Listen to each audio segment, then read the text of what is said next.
You see, this is nothing like my normal video. But before we go into it, I want to tell you a personal story. On a fateful day earlier this year, I headed out just like any other normal day. Nothing serious, just an errand. I was on a bike sharing the ride with another guy cruising through the highway. Everything felt normal until it didn't. Out of nowhere, a group of uniformed men waved us down. I initially thought they were targeting the bike man, but then one of them looked at the other passenger and said, "You, step back."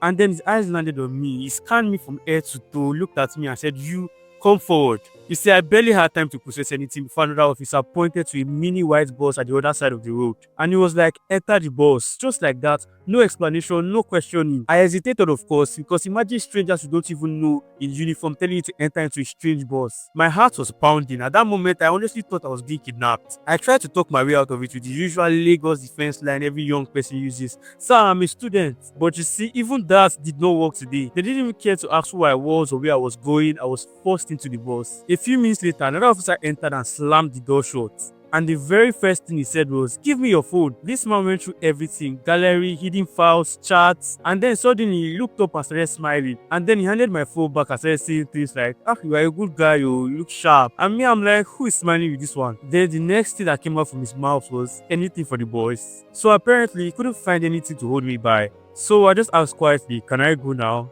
And I left the bus. You see, when I stepped out of the bus, surprisingly, I saw the bike man and the other guy waiting so relaxed. Apparently, they were already used to those kind of situations. And that was exactly when I realized why the other guy dressed the way he did. Simple faded shirt, worn out joggers, Dunlop slippers. But me, good looking shirt, baggy jeans, and nice Crocs. And that is all it takes to be made a suspect material in Nigeria. But right there, I remember 2020. I remember the EndSARS. People literally laid their lives down, so this wouldn't happen again. But there I was, living the same story 5 years later. That moment filtered back to me like a ghost of what 2020 promised to end. Because 5 years ago, people reached everything: their safety, their voice, saying enough is enough.